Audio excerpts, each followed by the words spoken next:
नमस्कार दोस्तों, आज मैं आप लोगों को कालिदास की कहानी सुनाने जा रही हूँ। महान कवि कालिदास का जीवन परिचय। कालिदास भारत के सर्वश्रेष्ठ कवियों में से एक थे। यह संस्कृत भाषा के विद्वान भी थे। इनको राजा विक्रमादित्य के दरबार के नवरत्न में शामिल किया गया था। श्रृंगार रस की रचनाओं के लिए जाने जाते हैं। इन्होंने श्रृंगार रस रचनाएं इस प्रकार की हैं कि जो एक बार पढ़ ले वह अपने आप इनके भाव से जागृत हो जाएगा। इन्होंने अपने साहित्य में आदर्शवादी और नैतिक मूल्य का विशेष ध्यान रखा है। इनकी रचनाओं को कई भाषा में प्रकाशित किया गया है। उनकी रचनाएं भारत की पौराणिक कथाओं पर आधारित है। अभिज्ञान शकुंतला इनकी सबसे ज़्यादा प्रसिद्ध रचना है। इनके द्वारा लिखे गए नाटक को विश्व के अनेक भाषा में अनुवाद किया गया है। कालिदास के जन्म को लेकर कोई ठोस सबूत और जानकारी या कोई दस्तावेज नहीं है। अनेक विद्वानों का इनके जन्म को लेकर अलग अलग मत है। कुछ विद्वान द्वारा 150 ईस्वी पूर्व लेकर 400 ईस्वी के बीच कालिदास के जन्म को माना जाता है। कुछ विद्वानों द्वारा तो गुप्त काल के समय को इनका जन्म माना जाता है, क्योंकि कालिदास के नाटक मालविकानी मित्र में अग्निमित्र का वर्णन मिलता है, जो 170 ईस्वी पूर्व का शासक था। एक और कालिदास का उल्लेख वन भट्ट की हर्ष चरित्र में मिलती है, जो 6ठी शताब्दी की रचना है। इसलिए इन सभी साक्ष्य को मानकर कालिदास का जन्म का समय 1ली शताब्दी ईसा पूर्व से 3री शताब्दी के बीच माना जाता है। कालिदास के जन्म स्थान को लेकर भी अनेक विद्वानों और इतिहासकारों का अलग अलग मत है। कालिदास ने अपने खंड काव्य मेघदूत में उज्जैन शहर का जिक्र किया है, जो मध्य देश राज्य में है। इसलिए कुछ इतिहासकारों और विद्वानों का मत है कि इनका जन्म स्थान उज्जैन ही है।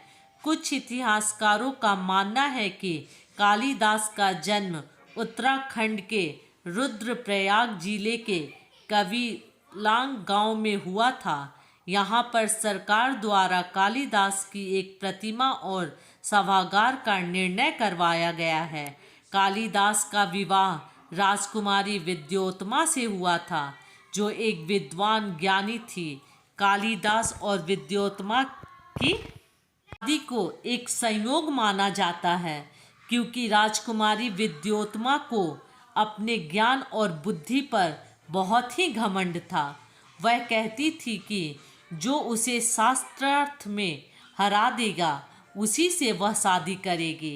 विद्योत्मा से शादी की इच्छा रखने वाले बहुत सारे विद्वान विद्योत्मा से शास्त्रार्थ में हार गए। इसलिए कुछ विद्वान मिलकर अपने हार का बदला लेने के लिए कालिदास का शास्त्रार्थ विद्योत्मा से करवाया।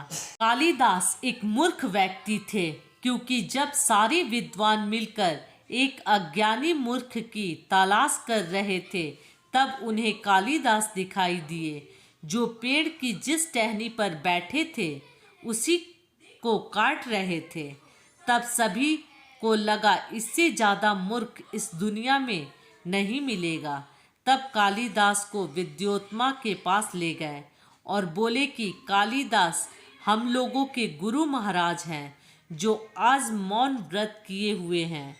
आप इनसे मौन शब्द वाली सांकेतिक भाषा में सार्थार्थ कर सकती हैं। जब विद्योत्मा कालिदास से मौन शब्द वाली में इशारों से प्रश्न पूछती, तो उसका जवाब भी कालिदास सांकेतिक भाषा में देते, जिसको वहाँ पर उपस्थित सारे विद्वान उस प्रश्न के जवाब को सही तर्क देते हुए विद्योत्मा को समझा देते।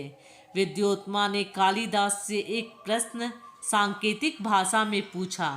प्रश्न के रूप में विद्योत्मा ने कालिदास को खाली हथेली दिखाई, जिसके कालिदास ने समझा कि वह मुझे थप्पड़ मारने के लिए दिखा रही है। इस प्रश्न के जवाब में कालिदास ने मुट्ठी को बंद करके घूंसा दिखाया, जिससे विद्योत्मा समझ बैठी कि कालिदास के इशारा से पता चलता है कि 5 इंद्रियां अलग अलग हैं, लेकिन सभी मन के द्वारा संचालित होती हैं।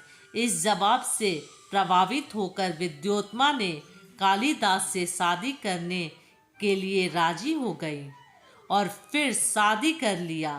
कुछ दिनों के बाद विद्योत्मा को पता चल गया कि कालिदास एक मंदबुद्धि और मूर्ख इंसान है। तब विद्योत्मा ने कालिदास को धिक्कार कर घर से बाहर निकाल दिया और कहा कि जब तक तुम पंडित नहीं बन जाते हो तब तक घर वापस नहीं आना। कालिदास ने पत्नी से अपमानित होने के बाद यह ठान लिया कि जब तक वह एक ज्ञानी पंडित नहीं बन जाते तब तक वह घर वापस नहीं लौटेंगे। इसी संकल्प के साथ उन्होंने घर का त्याग कर दिया और माँ काली के उपासक बन गए और माँ काली के आशीर्वाद से एक परम ज्ञानी पंडित और साहित्य के विद्वान बन गए। उसके बाद वह घर लौट आए।